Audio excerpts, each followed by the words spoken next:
сонсогч та бүхэндээ орой мэндийг дахин хүргэе. Дэлхийн монголчуудын хэмжил радио 88.3-аас 7 өдрийн даваас баасан гарагийн 20 цагаас хүргэж байгаа холболтол ховцоо орой тайшаа шоу нэвтрүүлгийн 2025 оны 6 сарын 6-ны баасан гарагийн дугаар шууд ургад бэлэн болоод байна. За студид хөтлөгч Чанцаа Амийн найруулагчаар ундрахнаар ажиллаж байна. Нэвтрүүлгийн хамтран ажиллагчаар Олон Улсын Улаанбаатар их сургууль мөн дэлхийд гарах гарц кафе Баскуч хамтран ажиллаж байна. Бэлзүүхануудаа орой мэндийг хүргэе. Бүгд нь орой мэндээ. Яа, хов бацхад бэлэн үү манайхаа? Бэлэн. За, өнөөдөр ч одоо сайхан олон улсын хов базаа шүү дээ. Олон төрлийн олон улсын ховыг баздаг өдөр төө. За, мэг ямар мэдээлэл бэлтгэсэн байна? За би өнөөдөр төлхөө одоо шон компсын мэдээллийг хүргэх болоо да л гэж бодож байна да. За, Шүүхийн одоо нөгөө шүүх болоод байгаа штэ. за. Тэгээ 5 сарын 5-наас албан ёсоор эхэлсэн. За тэгээд энэ дээр нь маш олон шин мэдээлэлүүд гарч ирж байна. Дээрээс нь гэрчүүд олноороо гарч ирж байна. Тэгэхээр гэрчүүдийн мэдээлэл байна. За Justin Bieber хүртэл ирж мэдээлэл өгсөн байна. Тийм. Тэгэхээр энэ талын мэдээллүүдийг хүргэн. За тэгээ амжуулал араас нь хэд хэдэн мэдээлэл байна. За энэс ч холбоотой бас нөгөө хин энэ гэмт хэрэгтэй холбоотой юу юм бэлээ. Дональд Трамп бас оролцоод ирж байна. Оо, бас уу. Улс төр ороод ирж байна. Ер нь нэлээд газар авч байна. За хэрвээ цаг амжуул Леди Гагагийн тоглолтын талаар өрхөн Ким Кардашиантай холбоотой мэдээлэл өрхөн. Гэхдээ гэмт хэрэгтэй холбоотой биш. За Хейли Бейбертэй холбоотой мэдээлэл өргөнэ. За. За миний хувьд жүжигчин Ким Сoo Hyun-ы нэр төр эргээд сэргэж байгаа юу гэсэн мэдээлэл байна. За мөн G-Dragon болзоонд яваад завгүй байна уу гэсэн мэдээлэл байна. За мөн дараагийн мэдээлэл нь удахгүй гэрлэх гэж байгаа мюзикл жүжигчний дутуу хувцастай зураг нэлээ олон хүмүүсийн анхаарлыг татаад байгаа юм байна. Яг ямар учиртай болоод анхаарлыг татаад байгаа юм болоо гэсэн нэг иймэрхүү мэдээлэлүүдийг бэлтгэсэн байна. За тэгвэл чи эхлээд дундаа ий та. За тийм. За ингээд эхний мэдээлэл жүжигчин Ким Сoo Hyun-ы нэр төр эргээд сэргэх хандлагатай байна уу? Талигаач Ким Сайрунтай насан туршаагүй хүүхэд одоо байх үед нь те үерхэж эхэлсэн. За мөн түүний үхэлд нөлөөлсөн гэх шуугаанд өртөөдөөсөн Ким Сoo Hyun эргээд нэр төр нь сэргэх одоо нэр төрөө сэргэх орлого хийж эхэлж байгаа гинэ. За тэгээ тэрээр би жүжигчин Ким Сайрунтай нас бид хүрснийхэн дараа үерхсэн. За мөн түүний үхэлд гэм бургу гэдгээ мэдэгдсэн. За тэгээ нас орсон жүжигчний ар гэр болон за түүний талаар мэдээлэл цацж байсан. Нөгөө YouTube хуудсаа Каро Сэрунгус үгээд тэндээс одоо эзэмшигч болон Ким Сэй нарын эсрэг иргэний болон эрүүгийн хэрэг үүсгээд за нийт 12 тэрбум воны хохирол нэхэмжилсэн. Тэгээ өөрийн нэр төрөө бол сэргээх орлого хийж байгаа гэсэн үг. Тэгэхээр би өрөөсөө үед насанд хүрээгүй хүүхдтэй холбоо тогтоож тэгээ өрхээгүй насанд хүрснийхэн дараа би түүнтэй өргөсөн. Тэгээ гэр бүлийнх нь яриад байгаа тэр одоо зүйлсүүд бол ингээд ор үндэсгүй худлаа мэдээллээ. Тийм учраас би тэднийг ингээд шүүхэд өгж яана гэсэн байдлаар өөргөө одоо гин бургу гэдэг дээр л баттай зогсож байгаа гэсэн үг. За тэгсэн Star Ranking хэмээх шүтэн мишрэгчдийн санал асуулгын дагуу 7 хоног бүр алдартнуудыг нэр хүн дээр иргэнэлдэг ийм платформд жүжигчин залуу 5-7 хоногийн турш эрэгтэй жүжигчдийн ангилалд эхний байрыг эзэлж байгаа гинэ. За тэгээд уг санал асуулгад өндөр байр эзэлсэн алдартанд төрөл бүрийн урамшуулал олгогддөг юм байна. Тэгээд салбар бүрийн алдартнууд болох одоо юу гэдэг тамирчид, жүжигчид, K-pop idol, зохиолын дуучин гэх мэтчлэн ийм төрөл бүрийн алдартнуудаас л одоо фэнүүд нь санал өгөөд за одоо тавчгандаа тайлбарлах бол одоо бит хоёр дээр л шүү дээ ингээд шар шувуу нэвтрүүл дээр хөгж ингээд гараад ирэх юм бол тэр нь ингээд одоо нэгт гараад ирж юм гэсэн үг шүү дээ тэгээ энэ жүжигчин залуугийн хувьд бол нэр төр нь нилээн одоо унтсан байгаа болов гэж утсан чи эсэргээрээ бүр энэ Star Ranking дээр бүр нэгдүгээр байранд 5-7 хоногийн турш байгаа гэдэг маань тэр хэмжээгээр маш олон фэнүүд түүнийг дэмжиж байгаа гэсэн үг. За энэ санал асуулгад 182,051 хүн саналаа өгөөд ингээд тэргүүлсэн гэж байна. Яг нэг хүмүүс ч одоо Ким Сайруны үхэлтэй холбоотойгоор уналтанд орж байгаа. Ер нь жоохон тийм хүн тэгээ дээрээс нь маш олон төрлийн одоо гэрээ зар туршлагын гэрээнүүд байна. Кинон тоглох гэрээ гэд эхнээсээ туслагдж гэж ярьж байсан бол эсрэгээрээ одоо эндээс харахад бол жоохон гайхмарч гэдэг юм уу те. Яаж одоо энэ олон алдартны дундаас нэгдүгээр байранд жигсэж байна гэдэг бас сонь шүү дээ. Тэгэхээр дэмжсэн хүмүүс бол үлдсэн л юм шиг байна. Үлдэхээс гадна бараг илүү их дэмжиж байгаа юм биш үү? Эсрэгээр нь тий унчхъя гэдэг одоо юу гэдэг сэтгэл санаагаар дэмжихээс гадна энэ бол дэмжсээр л байгаа юм байна. За тэгвэл одоо шүүх шийдэх юм уу та? Тэгээд угаасаа шүүхийн маргааш нэлээд удаа харилцдаг шүү дээ. Яг хэний буруу гэдг нь бол ингээл мэддэхгүй. Сүүлд бол нөгөө хэвлэлийн ба хурал дээр уйлал нэлээ ярьсан шүү дээ. Тэгээд тэрэн дээр бас шүүмжилж байгаа хүмүүс байлаа байлаа. Юм гэдэг хоёр талтай гэдэг шиг яг дэмжиж байгаа хүмүүс бол бас тодорхой хэмжээнд байгаа. Тийм ба. Тэгээд бас үзэн ядж байгаа хүмүүс ч гэсэн байх шиг л байна. Тэгээс та үнэн зөвийн цаг хугацаанд оруулах. Тийм. Тэг би бас яг энэ хүн чинь ингээд үнэн хэлсэн юм аа эсвэл худлаа хэлсэн юм аа гэхээр шүүхээс нотолж барилдсан одоо тиймэрхүү зүйлсүүд бол алга байна. Тэгээ нөө зураг хөргөөд нарахаа нэг бол нэрэж одоо ийм болцсон юм уу гэж бодогдохоор нөгөө талаас энэ хүн ингээд өөрөө зүтгээд те үгүй ээ гэд яриад ингээд маань бас одоо нэг учиртай ч юм уу те Тэгэхээр одоо хэдүүлээ хүлээх л үлдэж тэ. Өстой хүлээх л үлдэж. Гэхдээ бас хэцүү юм аа нэг бурхан болцсон те. Талийг энэ өнгөрцөн үнийг одоо Харилцаа бас тэр айгу хэцүү санагдал. хуу ингээд үргэлж Зайлвал одоо талигачийг бүр нэлээд удаа ярьж шээ. нөгөө ясын үнэлт зүйл юм чинь л болох юм аа. Тэгээ сүүлд чинь нөгөө найзтайгаа ирсэн бичлэг нь задарсан гээл тэр хүн асуурснаас хойш хувийн амьдрал нь бол ингээд тэр чигээр олон юм нийлүүлчихэж байгаа байхгүй. Нууц гэж юм юуч болчлоо гэх юм уу те. Амар тайван одоо амьд байхдаа чамар тайван байсангүй бурхан басныхаа дараа чамар тайван байлгахгүй шүү дээ. Тэгээ 25 оны баг нөгөө халуун сэтг гэдэг шиг зайлуул насурсан үнийг бол үнэхээр хэрж штэ. Харин тийм. Тэгэд энд байгаа нэг залуу нь одоо яг үнэн удлаа анж мэддэхгүй ингээл үргэлжлээл зунгаалтаа яваалах юм байна дөө. Заавал хамтраарч танилцуулчаад үргэлжлүүлээ. Нэвтрүүлгийн хамтран ажиллагчаар Олон Улсын Улаанбаатар их сургууль. Дэлхийд харах гар сүрээ таар хамтран ажиллаж байна. За магадлан итгэмжлийн зорилго нь байгууллагынхаа үйл ажиллагааг чанарын өндөр түвшинд гүйцэтгэл үр дүнгийн тодорхой стандартыг хангасан байх шаардлагатай болдог. За байгууллага магадлан итгэмжлэсийн дараа болохоор илүү их үүрэг хариуцлагатай болдог байна. Учир нь байнгын хяналт тавьдаг байх нь үнэлгээгээр магадлан итгэмжлэлийг хадгалах шаардлагатай болж байгаа. Энд нь тогтмол тайлан гаргах, газар дээр нь очиж үзэх, эсвэл тухайн байгууллага шаардлагатай стандартыг үргэлжлүүлэн хангаж байгаа эсэхийг нь шалгах аудитаас багтдаг байна.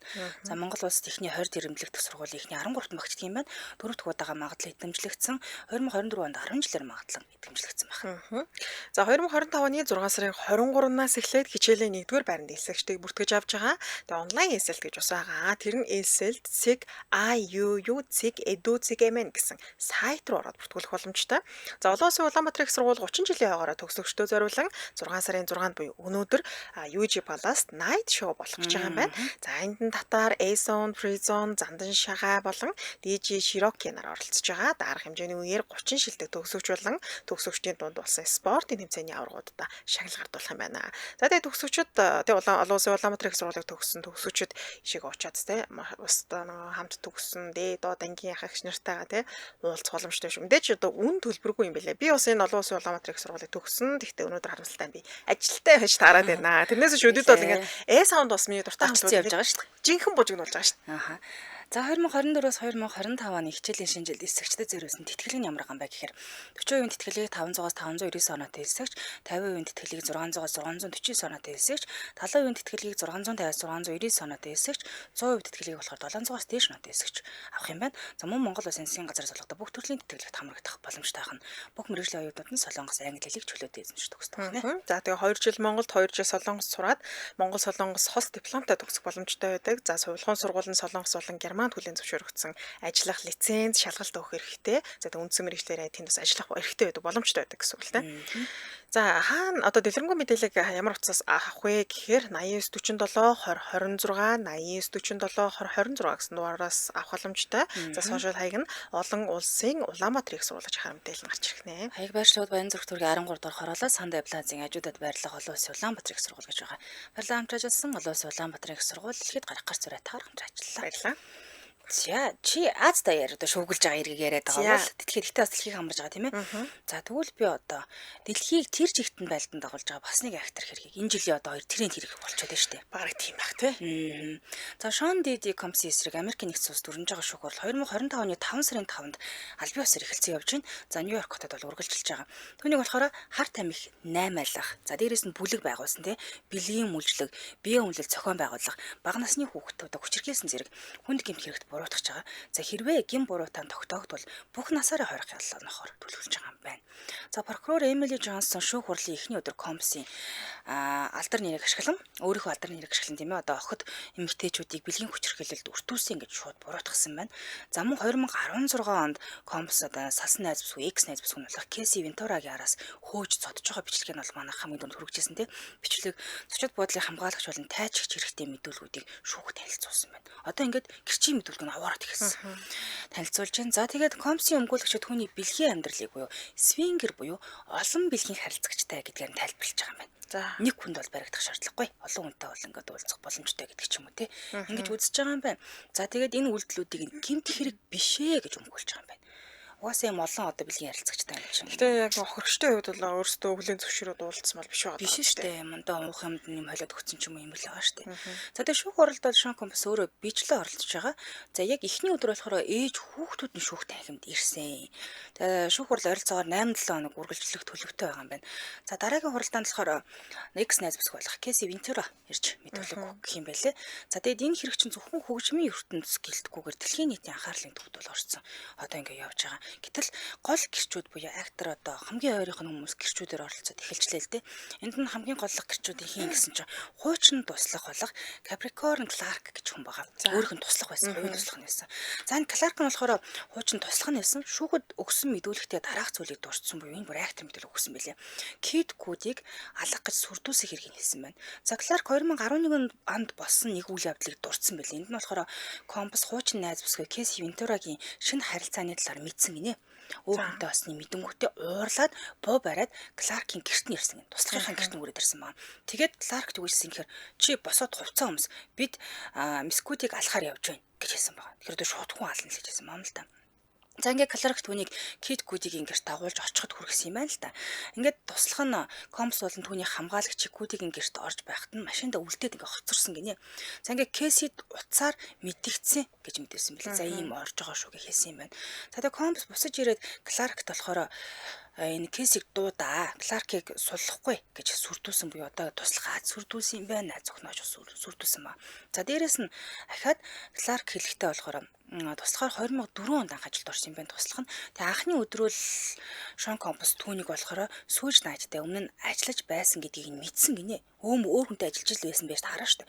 Уурлаад за хэрвээ ямар нэгэн муу юм тохиолдулж чамааг алъя шүү гэж сүрдүүлж хэлсэн байна. За ажилд орсон өдрөнд ерөнхийдөө сүрдүүлж ингэж хэлсэн ба. За тэгээ нэг удаа энэ Шон Компсын үнэт хэдлэл алга болсон юм байна л да. Алга болоод дараа нь 5 хоногийн турш худал мэдүүлэг өгөхгүй байхыг тулгын шаардсан.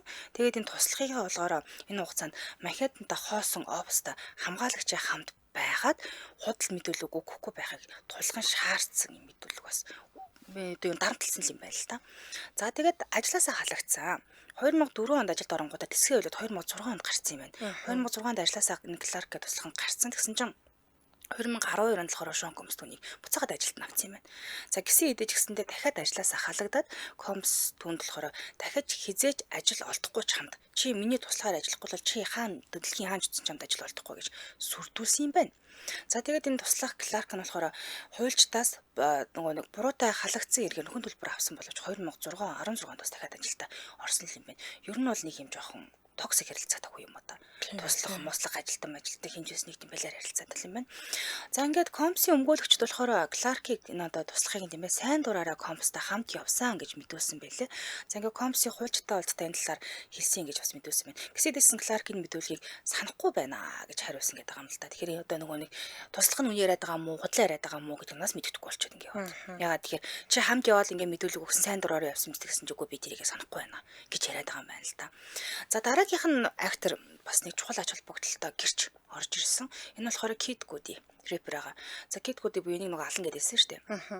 2011 онд болохоор Шон Компас түүний гэрт нь хууль бусаар нэвтэрсэн юм байна. Тэгээд дараа нь болохоор энэ гэрийнх нь гадаа байсан Porsche машиныг нь галтан шатаасан гэж сэжгэлж байгаа юм байна. Ерөөдөө гэрт нь оронгуудаа машиныг шатаацсан гэж үздэг юм л да. Тэгээд Компас алж чамааг одоо өөрийг нь алгаж байгаа талаар Кларк буюу туслахын түнд анхааруулж уцаар хэлсэн гэдгийг баталсан байлээ. Тэгэхээр одоо яг үнэхээр алах гад боо шийдэн бариад орсон бол батлагдчихж байгаа юм уу та. Чамайг алах шишүү гэж анхааруулсан гинэ. За харин Кэси Винтера буюу X найз бүсгүй нэртэй юм. Кэси Винтера тийм шүүх төссөн мэдүүлэгтээ юу гэсэн ингэ гэсэн чинь Компс түүнийг одоо хүчээр бэлгийн харилцаанд оруулдаг байсан. Хүсээгүй багт бэлгийн харилцаанд байнга ордог байсан. Дээрээс нь хүчээр хар тамхи хэрэглүүлдэг байсан. Тэгээд хар тамхи хэрэглүүлчихэд хүчээр хэрэглүүлчихэд хүчрхийлдэг байсан гэж. Энээр ямар айхтар хүн бэ те. Харин тийм ээ айгу хэцүү юм аа. Үлддэг байсан гэж мэдүүлсэн бэлээ. Тэгээд 2016 онд болохоор тэр зочид буудлын хонголд зодуулж байгаа бичлэгийн болохоор CNN нийтлэлсэн юм байлээ шүү дээ. Тэгэхээр дэлхийд даяар ингээд телевизээр цацсан л таарсан л та. За тэгээд Компас түүнийг энэ break off нэртэй бэлгийн юм үдшилэг гэд байдаг гинэ одоо энэ яриад байгаа үдшилэг юм шиг байна л та. Энд оролцох гэж хүчээр тулгаад дээрээс нь тулгаад тэгэхэр чин дөөр хүмүүстэй бэлгийн харилцаанд орно доо. Тэрийг ингээд бичлэг хийж одоо хэрвээ чанадаас салах юм бол нэг чинь задлана гэж дарамталдаг байсан гинэ. Ёстой нөгөө хүний ад гэдэг шиг л байна шүү дээ тий. Харин тийм одоо бүр Үнэхээр аимшигтай ийм хүн байлээ. За дараагийнх нь гол гэрчний хийн гэсэн чинь Дун Ричард гэж байгаа. За Дун Ричард нь болохоор Комсын продюсерч гэсэн уран бүтээлч юм бэлээ. Тэгээ шүүхэд өгсөн мэдүүлэгтэй болохоор энэ Кэсиг болохоор одоо найз бүсгүйгээ өглөөний цай бэлдээгүй гэдэг шалтгаанаар зодож байгааг нь харсан гэрч гинэ. Учир зү тэгэхээр нэг удаа зодоо ер нь банк зоддог л байсан бол таарч байгаа найз бүсгүйгээ.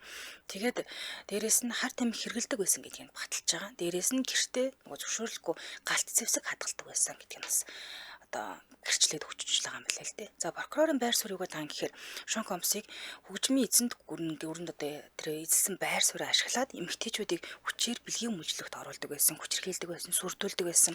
Дээрээс нь харт амиг хэрэглүүлж байгаа юм тий. Тэгээд нөгөө бичлэгийн хийж авчаад дарамтлаад байсан юм байна гэж л үнэн үзээд байгаа юм гэлээ. Яагаад энэ хүмүүс өмнө нь дуураагүй юм бэ гэдгсэн чинь бичлэгэн задарч байгаа гэдгээс айсан. За чи ямар нэгэн байдлаар цагдаад хэлвэл бичлэгийг чинь тараа шүү. Гэвч тэр хүмүүс ч бас хэцүү үстэй. Тийм байдалд үрж байгаа. За харин өмгөөлөгчт нь болохоор нөгөө нэг хэлээд байгаа ш тий. Олон бэлгийн хамтрагчтай уучраас одоо энийг гэмт үйлдэл бишээ гэж тайлбарлахыг оролдоод байгаа. За тэгээд дээрэс нь гэрчүүдийн мэдүүлгийг болохоор хэтэрхээ сэтгэл хөдлөлтөд автцсан байна. Ямар ч баталгаагүй штэ л гэж яриад байгаа юм байна. За тэгээд шүүх хурал бол 2025 оны 7 сарын ихээр дуусах төлөвтэй байгаа. Тэгээд дараагийн 7 хоногт Лос Анжелесийн цагдаа галын албаны ажилтнууд Комсын хуучин ажилчид нь гэрчээр оролцоход төлөвлөж байгаа юм. Тэр одоо хуучин ажилчид нь ороод ирнэ гэхээр дайректор юм болохоор байгаа. Зэрэг 7 хоног тасал айхтай мэдээлэл цэцэгдэх байна. За энэ хэрэг одоо бүх дэлхийн нийтийн анхаарлын төвд явж л байна. За шүүх хурлын талаар бол ийм байна. Харин Дональд Трампын талаар чиний мэдээний дараа хүргэх тийм ээ. Шон Комсын хэргийг юу гэдэг юм. За тэгээ. За энд бас сэтгэлдэлсэн байна. Тайчигч эрэгтэйгийн өмгөөлөгч нь маш муу ажиллаж ин лээ. Дидигийн өмгөөлөгч маш чадварлаг нь илт харагдчихсан. Өнгөөр зодвол харин тийм ээ тий. Өмгөөлөгч бас их чухал шүү дээ тий. Нөгөө дэлхийн бүх актер хэрэг дээр ажиллаж ирсэн лаг өмгөөлөгчдийг баг болгоод одоо иж нөгөө мөрөөдлийн баг гэж яригддаг байгаа шүү дээ. Тэр мөрөөдлийн багийг өмнө нь бол одоо нэг бүрдэж исэн байдаг. Одоо Ким Кардашианы аав энэ төр мөрөөдлийн багт орж исэн бол Шон Комс 2 дахь мөрөөдлийн багийг бүрдүүлчихэд өөрийгөө өмгөөлөд байгаа байхгүй. Тэгэхээр бас лайхтрал юм болж байгаа юм да. За хөгжлүүлэн дараагийн мэдээлэл хүргэе. Дараагийн мэдээлэл маань алдарт Big Bang хамтлагийн G Dragon болцоонд яваад завгүй байгаа юу гэсэн мэдээлэл байна. За өнгөрөх 4 сарын 22-ны өдөр дуучин G Dragon Куян хотод зохион байгуулагдсан Coldplay хамтлагийн тоглолтыг үзэхээр очихдоо өөрийн сошиал хаягта тоглолтын зургуудыг оруулсан байна. Үз сонирхож байгаа. За тэгээд тухайн зурган дээрээ урилгаар оролцсон Twice гэх охидын хамтлагийн гишүүн Санаагийн хувийн одоо сошиал хаягийг таг хийсэн гинэ. Тэгээд үүнийг харсан хүмүүс Twice хамтлагийн албан ёсны хаягийг ч биш бүр ингээд хувь хүний бод дуучин Санаагийн хувь одоо хаягийг таагалсан нэг л нотой байна. Энэ хоёр хоорондоо учиртай юм биш үү дээ гэж яригдаж эхэлсэн. За тэгсэн удалгүй дуучин бүсгүй өөрийн сошиал хаягта Coldplay хамтлагийн тоглолтод оролцож байгаа зураг хүргүүдээ оруулсан юм байна. Тэгсэн чинь тэрэн дээр нь GD очоод лайк дарчиж зүрх дарсан байна. За ингээ үүнээс үүдэлтэйгээр сая яригдчихсэн чи бүр дэврээд л за энэ хоёр бол нүрэгт нь баттай олчлоо. Одоо ингээ нэг нэгэндээ зүрх дараад эхэллээ гэж яригдаж эхэлсэн. За гэвч удалгүй GD уг посто устгасан юм байна. Энэ яриа гарч эхэлсний дараахан. За ингээ дуучин GD-гийн талаа G-Dragon-ы талаас уг үерхлийн мэдээнд уг үерхлийн мэдээнд албан ёсны хариу мэдээлэл хийсэн. За түүний харийн entertainment-аас G-Dragon MBC телевизийн Good Day нэвтрүүлэгт орж дуусны маргааш буюу 4 сарын 14-ний өдөр Twice хамтлагийн гишүүн энэ Санаа нэр холбогдоод байгаа энэ бүсгүй за мөн Dex нарын хамтран хөтэлдэг энэ YouTube контентэд оролцсон юм аа. За тэгээ үүний дараа буюу 4 сарын 22-ны өдөр Coldplay-гийн тоглолтыг үзсэн. Тэгээд зураг нийтлэхдээ дуучин бүсгүйг таагалсан юм аа. Тэр өдөр таагалсан тэр бол үнэ. Гэхдээ энэ бол зүгээр л ойр дотноод гэдэг нэвтрүүлэгт нь оролцоод танилцсан. Гэхдээ тэр нэвтрүүлэг нь бол юу аагүй байхгүй цацагдаг байсан үг гэсэн. Тий, хинч мэдэхгүй байсан үү штэ. Саяхан л тэр нэвтрүүлэг цацагдсан. Тэгэхээр яг тэр нэвтрүүлэгт оролцоод тэгээд ийм бас нэг танил болсон гэдэг үүднээсээ л зүгээр таг хийсэн юм а. Тэрнээс ч ямар нэг юм хувийн дотн харилцаа бол байхгүй гэсэн тайлбарыг хийсэн бахан. За ингээд эхний үерхлийн мэдээтэй зэрэгцээ дахиад нэг үерхлийн мэдээлэл гарсан. Одоо нэг сард ерөөсө хоёр эмэгтэйтэй холбогдож байгаа байхгүй. За тэр нь After School хамтлагийн гишүүн жүжигчин Ижуян гэдэг бүсгүй байгаа. За тэр бүсгүйтэй бол өмнө нь ч гэсэндээ үерхжсэн гэсэн хит удаа нэр холбогдож исэн G-Dragon. За тэгээ энэ Ижуян жүжигчин бас л одоо энэ 4 сард штэ. Өөрийн сошиал хаягта мууртайгаа хамт байгаа зураг оруулсан юм байна. За тэгсэн жүжигчин бүсгүй зураг одоо авсан газар нь G-Dragon-ы гэртээ төстэй байна гинэ. За тэгээ юу төстэй вэ гэхээр буудан тэр одоо нөгөө зураг тэр цаана нь байгаа зургууд байгаа шүү дээ. Тэр нь бүр яг ижилхэн байна. Хонин зураг энэ тийм уурных нь хүзүүчүүд юм бүх юм нь маш ижилхэн байна. Тэгэхээр энэ бол тийм юмсгүй GD-гийн гэрийн одоо буудан дээр нь хэвтэж явах та зураг аваад ингээ оруулсан байна. Гэс нэг иймэрхүү санаа гарсан. Амар харж марддаг юм бэ. Харин тийм бац детальчилж харсан мэлий. Би бол хараагүй. Ливер Натли муурыг хараад өнгөрөхсөн бүр. Харин тийм нэр анзаарахгүй шүү. Нарийн детальчилж харсан байла. За ингээд дахиад энэ хоёрыг үргэж чаа гэсэн мэдээлэл яригдаж эхэлсэн чинь өнөөдөр дахиад албан ёсны мэдээлэл хийсэн байна. Тэр мэдээлэлтэй сүүлийн үед гараад байгаа G-Dragon болон жүжигчин EJO нарын үргэлжлэх мэдээлэл бол орон төсөлгүй худлаа мэдээлэл шүү гэсэн юм мэдээлэл хийсэн. За тэгэхээр хэдхэн сарын дотор тэ 1-2 сарын дотор ингээд хоёр ч бүсгүйтэй нэр холбогдоод хоёулантай үерхээгүй гэдгээ албан ёсоор мэдэгдсэн байна. Энэ солонгосчууд энийг талдаа би ширмээр ч юм шиг. Харин танд ингээд анзаарэгдэж байна уу? Би ингээд харсан нэрээ үнэн ч юм шиг. Тэр одоо нөгөө цаана байгаа юм цэлхэр ногоонтой тэрний доотлын булан гэж байгаа. Тэгээ энэ бууд нь болохоор хар нь яг ийм төстэй юм метрал нь ч гэсэн төстэй байна гэж хэлж байгаа. За тэгээд энэ цаатлын тэр буланд одоо зураг юм уу юу юм тэр ч гэсэн бас төстэй байна гэдэг байгаа байхгүй. За хэмэдвэ гэж ста нэрээ зүүмэлж хүмүүлээ татаж матад одоо материал цэцэрлэг баг нийлүүл айч тийм шүү. Надад ихтэй энэ үерлийн мэдэн дээрээс тэр халбхан дээрээс нэг залуу олж хараад үерлийн мэдээлэл гарч ирсэн хөвчлөлтэй шүү дээ. Тэгээд нүдэнд бас харна. Тэгээ нүдэнд чи ингээ ойцсон байж гэдэг юм. Тэгэхээр үнэхээр гярхаал байд юм болоо дaalаж байна. Тэгчлээ дондтдаг л байх л та. Магадгүй тий. Бид нар бол шүтэн биширсэн ч гэсэн зургийг хараал өнгөрнө үсттэй. Монголчууд ихтэй бас нэрээ тэгдэг байж магадгүй тий. Айхтар бол бас биш байгаа шүү дээ. Яг хөө за өмсөж зүйлсний одоо бол яг хөө брэнд мөн биш үү үнэн мөнгөөл гаргадаг болсноос биш яг хаана байна хинтээ байна зураг найдлах байна уу ингэж бол хайдаггүй баха. Тэг бүр ингэж детальчилж амар юм аа. Нэг талдаа бас актер үздэг хүмүүс юм өө. Ямар тааж хүн амьтантай үерхээгүй байгаа юм бэ нөө. За зүгээр нь үерхээр болцсон гэж насанд бол айгүй хэцүү энэ хүн ч одоо тэг үнтэй үерхнөө байна уу зайлвал өөрөх нь амьдэн шүү дээ. Нас нь болно уу байна уу? Тийм манай газараа байж байгаа ерөөсөө нэг 40 50 гарчаад агтчихл одоо ерөөсөө гээ яах гээд байгаа юм бэ л гэж л баг шүү тий. Одоо стаст. За өргөжлөлтөнд дараагийнхаа мэдээлэл рүү орё тийм ээ. За энэ Sean Combs-ийн хэрэг одоо дэлхийн нийтээр татгаас гадна ерөнхийлөгчийнх нь анхаарлыг татаад эхэлсэн. Гэтэ ер нь анх гарахт нь улс төртэй холбоотой ч юм уу даа гэдэг шум явчихсан шүү дээ. За Sean Combs төвшөөл үзүүлэх хүсэлд ирээгүй. Одоо Дональд Трамп хэлчихлээ. Надад бол тийм ирээгүй байгаа. Гэхдээ би энэ хэргийн баримтуудаа танилцсан гэсэн мэдээллийг олцсон байна. Тэгэхээр одоо ерөнхийлөгчд нь үргэлжлэх сонирн байна энэ хэрэг. Уул нь бол завгүй л ямар тий нэг хэрэг мэрэгтэй танилцаа сууж байгаа зав байгаа юм билээ тий. За Америкийн нэгдсэн улсын ерөнхийлөгч Дональд Трамп баасан гарагт хийсэн хэвлэлийн хурлын үеэр рэпер Sean Diddy Combs өршөөл үзүүлэх хүсэлд ирээгүй. Гэхдээ би энэ хэргийн баримтуудыг судлахад бэлэн гэдэг аль биесээр мэдгдсэн байна. Одоо бүгдийг авч үзэх юм билүү те. За Sean Combs-ийн бэлгийн мужлагтай холбоотой эрэгүү эрхийн шүүх хуралдаа үргэлжлээд ингээ явж байгаа. За тэгэхээр тодорхойлбол Bad Boy Records-ийн студийн үүсгэн байгуулагч Combs Map-ийн хамсаатан болж байгаа шүү дээ одоо бүр бэлгийн мөлжлөг бусдын биеийг үнэлүүлэх зорилгоор тээвэрлсэн зэрэг гэмт хэрэгт өөрийгөө буруугүй гэж бол мэдээлэл өгсөөр л байгаа. Гэтэл одоо Дональд Трамп юу гэдэг юм гэхээр би яг нарийн мэдээлэл аваагүй л байна л да мэдээлэл байна. Гэтэ энэ хэрэг бол миний анхаарлыг нэлээд татж байна гэж мэдэгдсэн байлаа. За Fox News сувгийн сурвалжлагч Питер Зуси хэвлэлийн хурлын үеэрээ болохоор Трампаас Combs-ийг өршөөх талаар бодож үзэх хэсгийг нь асуусан юм байна. Та одоо юу гэж бодож байна энэ хэргийн талаар те? Өшөөх юм яах юм гэхэд Трамп надад хинч хүсэл тавиагүй штий өшөөгөө чи гэж тэгтээ яах уу юу юм Питер энэ талаар хинч талиг байгаа бид энэ асуултыг тавьж байгаа анхны хүн чинь чийл болчлоо ш тэ надаас хинч суугаагүй зарим нь асуумаар л байсан байх магадгүй юуны өмнө яг юу болоод байгааг би нэг хармаар байна би яг нарийн мэдээлэлгүй байгаа ч гэсэн энэ хэрэг анхаарлын юунаас нэлээд татчих шүү гэж хэлсэн байлээ. За 2021 оны 1 сарын 20-нд ерөнхийлөгчөөр сонгогдсноос хойшлохоор Трамп нь өмнөх ерөнхийлөгчдөөс ялгаатайгаар албан үүргээ их үед л хид хидэх хүнийг өршөөж ялыг нь хөнгөлцсөн шүү дээ. Тэгэхээр бас Sean Combs-ийг өршөөх магадлалтай гэж хүмүүс хараад ах шиг байгаа. Харин ихэнх ерөнхийлөгчид бүрийн эрхийг сүүлүүд өршөөл үзүүлдэг юм боломжтой юм байна. Манайхан болохоор эхлээ шууд өршөөгөөд эхэлсэн маа. За тэгээд бүгд найрамдах намын гишүүн Трамп сүүлийн жилүүдэд Combs-тай уулзаагүй холбоо бариагүй ямар нэгэн байдлаар холбоогүй л гэж хэлээд байгаа. Тэгээд хэрвээ шүүхөөс одоо буруутаа гэж үзвэл бүх насаараа хорих л ахын тодорхой болчоод л ингэ яваад байгаа юм байна л да. Гэтэ буруутан тогтоогдвол. За яг шоу бизнес Puff Daddy за PDD нэрээр алдарсан Combs чадварлаг уран бүтээлчдийг хот болгож гаргаж ирдэг. Америкийн соёлд одоо хипхопын нэр хүндийг өсгөж тэр бомтон болж чадсан ч гэсэндээ өөрийнхөө нэр хүндийг одоо бол ингэ шалгаар нэг болгочоод. Гэхдээ одоо нэр хүн сайтай байлаа гэд хүний бас нэг юм байх хэрэгтэй шүү дээ. Яг үнэ. Ёс төртэй гэдэг шиг дээ бас хамаагүй. Тэгээ хийсэн хэрэгүүд нь өөрөө хамаагүй бүр ингэ аимшигтай байгаа тоос дээ. Яг үнэ. Одоо энэ ч нөгөө нэг хар тамхи те бэлгийн мүлжлөг гээд мас уруулах Насан турш хүүхдэд бас тийм. яг өнө тэгээд одоо хууль бусын нэг шоу цэнгийн зохион байгуулад байна шүү дээ. Гэх мэтчлэн буу юм болоод байгаа. За тэгээд энэ хэрэгтэй танилцаж үзээд өршөөх үү, өршөөхгүй юу гэдгийг шийдэх юм гэж шүү. За. Тэгээд одоо өршөөл үзүүлчихлөө дээ яанч гэсэн үгийн тийм ээ.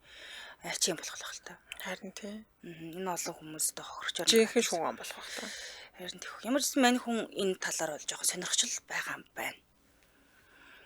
Цайлаа хамтрaalчаа танилцуулга өргөжлүүлэн дараагийнхаа мэдээлэл рүү оръё. За Кафе Баскочи. За Кафе Баскочи брэнд 3 дахь салбараа Инканто оргил супермаркетд нээх гэж байгаа юм байна.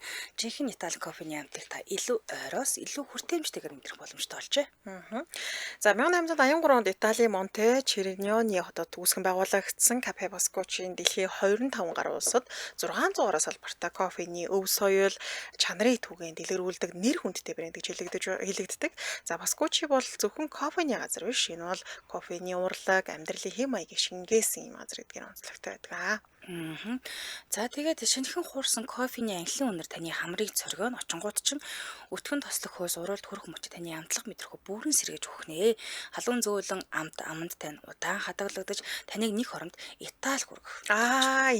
Итали явъя. Италид очих нь шүү. Италич айгу хөөх ингэж тэлээ. Тийм. Тэгэхээр нээлттэй өдөр бас хүрэлцээд очиорой таны шинэ салбартаа урьж байгаа юм байна шүү тийм ээ. За дэлгэмгүй мэдээллийг 70 1883 70 1883 гэсэн дугаарлал холбогдоод авах боломжтой байгаа шүү. Сошиал хаяг нь Баскочи Монголиа гэдэг харгараад ирнэ. Кафе Баскочи хамтран ажиллаа. Баярлалаа. За үргэлжлүүлэн дараагийн мэдээллийг хүргэе. Удахгүй гэрлэх гэж байгаа мюзикл жүжигчин залуугийн дотор хувцастай зураг нь олон түмний анхаарлыг татаад байгаа гэж байна. За өнөөдөр ч гэсэн эрэлттэй мэдээлүүд дотор орцсон л явж байлаа энэ мэдээлэл тэгэхээр орчуулсан. За энэ жил 32 настай мюзикл жүжигчин Пак Жун Хи өөрийн сошиал хаягтаа өчигдөр үүрээр за нэг бараг 5 цаг өнгөрч авах үед юм уу да. Хэд хэдэн зураг нийтэлсэн. За тэр нь олонний анхаарлыг татаад байгаа юм байна.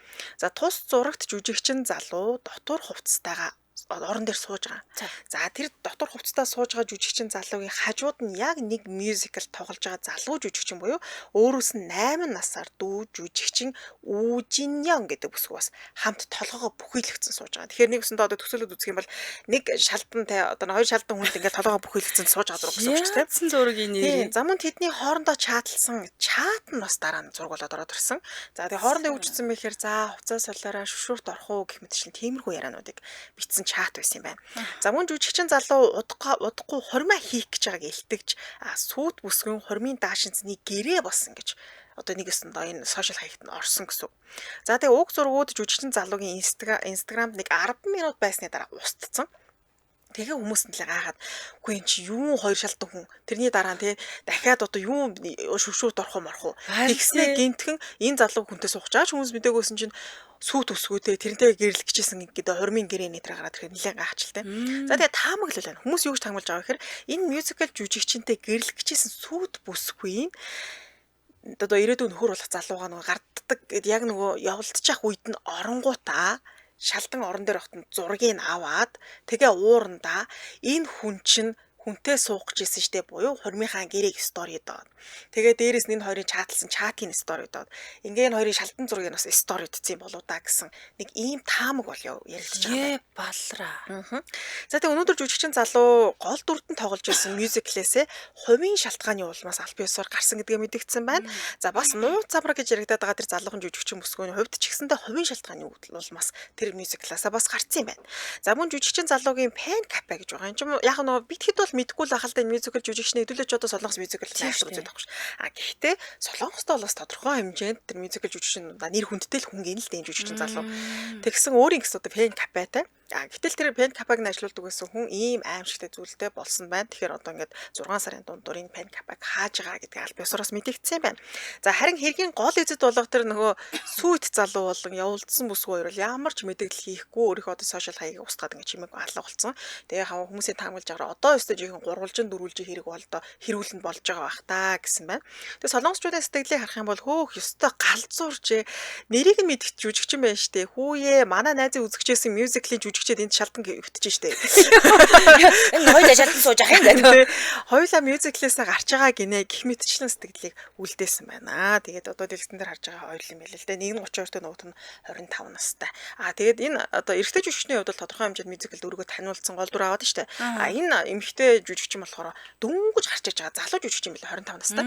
Тэгэхээр өстө өөрийнх нь карьер л бол ингээд юу гэдгийг юу цацсан гэх юм уу? Чороо цацчихлаа да.